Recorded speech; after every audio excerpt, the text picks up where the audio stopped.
अगर कोई मस्जिद अक्सा को हमसे अलग समझता है, अगर कोई मसले फ़लस्तीन को सारी दुनिया के मुसलमानों से अलग समझता है, वो मेरी बात को लिख कर रख ले, अभी उसका ईमान मुकम्मल नहीं हुआ, नहीं हुआ, नहीं हुआ। खतरा है मुर्तद होकर मरने का। अल्लाहुम्मा सल्ली अला सय्यिदिना व मौलाना मुहम्मदिन।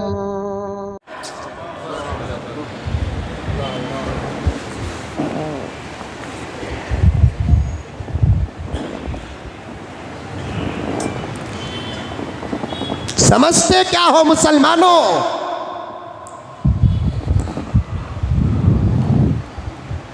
मजबूत दलाइल हमको हमारी बात पेश करने के लिए हमारे पास मौजूद है। मस्जिद अक्सा हमारे मुल्क का मसला नहीं है, 100% नहीं है। बाबरी मस्जिद हमारे मुल्क का मसला था। हम पागल नहीं, बेहतरीन वैराइटीज दस्तरखान में खाने वाले हैं। हम घास नहीं खाते, फूस नहीं खाते। हमें ये समझाने की कोई ज़रूरत नहीं है कि कौन सा मसला हमारे से टच करता है और कौन सा मसला हमारे से टच नहीं करता। हमें समझाने की आप ज़हमत ना करें। हमको अच्छे तरीके से मालूम है कि इस्लाम के क्या क्या मसाइल हैं और हमारे मुल्क भारत और हिंदुस्तान के क्या क्या मसाइल हैं। हम आप लोगों से ज़्यादा जानते हैं, ज़्यादा।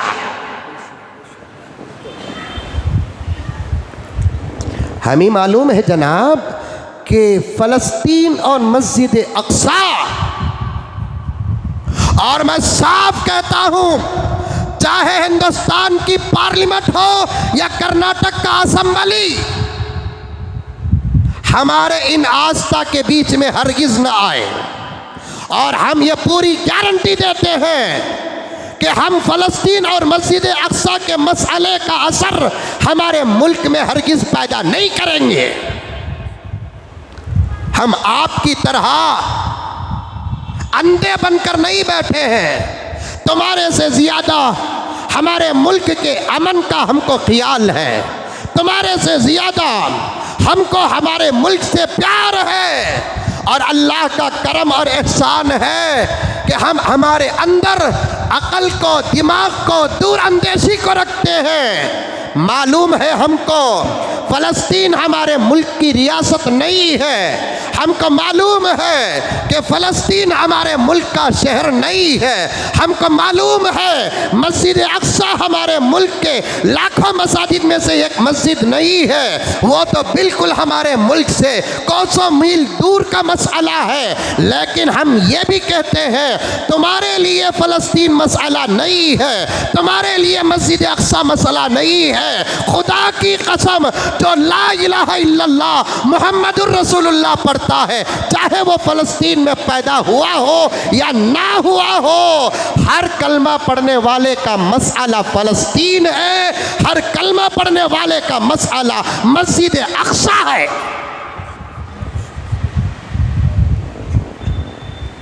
और आप लोग बेफिक्र रहिए। मैं पार्लियामेंट से लेकर रियासती हुकूमतों तक इस बात की गारंटी देना चाहता हूँ कि हम वहाँ का असर यहाँ नहीं डालेंगे। लेकिन तकलीफ़ हो रही है और हमारी नस्लों को हम बताना चाहते हैं मस्जिद अक्सा क्या है। हम अपनी नस्लों को बताना चाहते हैं अर्ज़ मुक़द्दस फ़लस्तीन क्या है।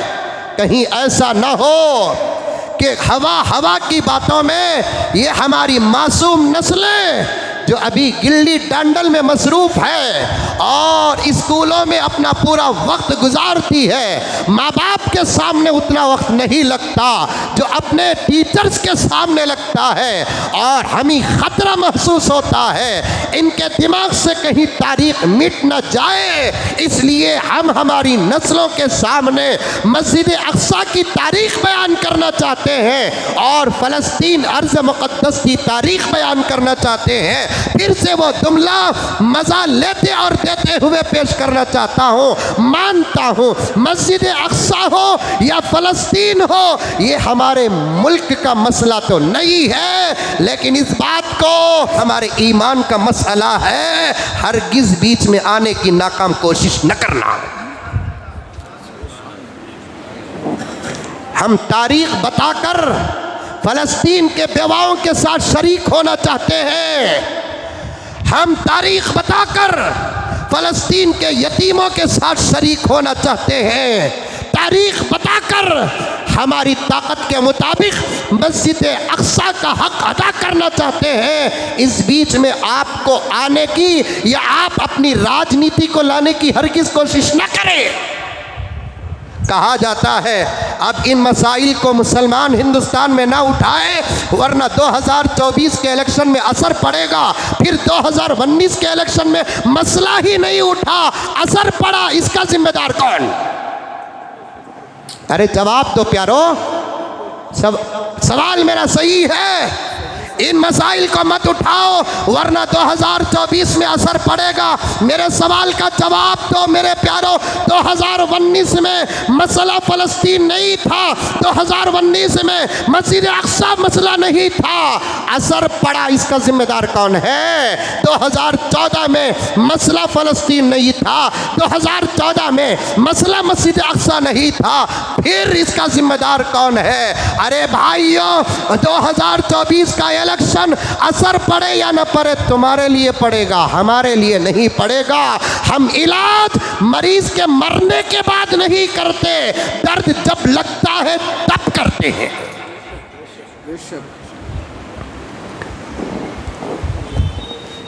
हम भड़काएंगे नहीं। अरे अजीब बात है कि फ़लस्तीन की तारीख बोलना भड़काना है, नहीं।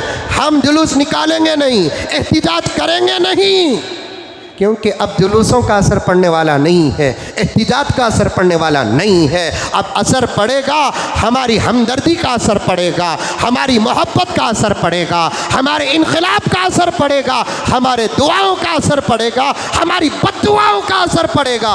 जलसों का असर नहीं पड़ेगा, अब जुलूसों का असर नहीं पड़ेगा, अब एहतिजाजों का असर नहीं पड़ेगा। अब हमने जुलूसों को भी देख लिया, जुलूसों को भी देख लिया, एहतिजाजों को भी देख लिया, असर नहीं पड़ेगा। हम असर पैदा करेंगे लेकिन जलसों के ज़रिए से नहीं, हम असर पैदा करेंगे जुलूसों के ज़रिए से नहीं, हम असर पैदा करेंगे एहतिजाज के ज़रिए से नहीं। इंशाअल्लाह मुसलमानों, तुम बदल जाओ, तुम्हारी दुआओं से असर पैदा होगा, तुम बदल जाओ, तुम्हारी बद्दुआओं से असर पैदा होगा, तुम बदल जाओ, तुम्हारे जज्बात से असर पैदा होगा, तुम्हारे इल्म से असर पैदा होगा, तुम्हारी तालीम से असर पैदा होगा, तुम्हारी तरबियत से असर पैदा होगा। इंशाअल्लाह अल्लाह का वादा है, हम बदल गए तो कामयाबी हमारा इंतज़ार करेगी। हम बदल गए, कामयाबी हमारा इंतज़ार करेगी।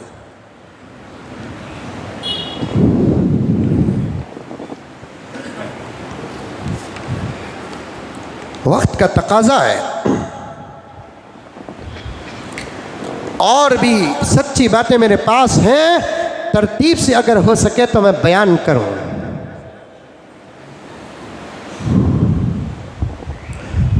दर्द के साथ कहना पड़ता है प्यारो, हमें मस्जिद अक्सा की क्या तारीख़, हमको मस्जिद नबवी की तारीख़ भी नहीं मालूम।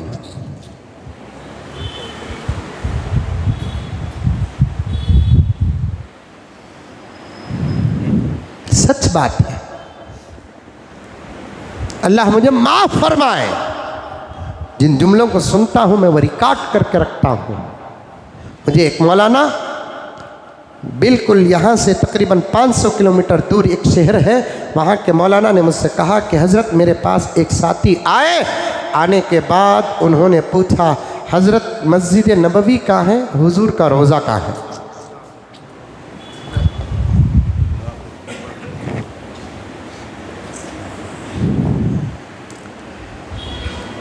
मुसलमानों, सारे आलम के मुसलमानों, सारे आलम के मुसलमानों, मैं मेरी नीयत को वसी करते हुए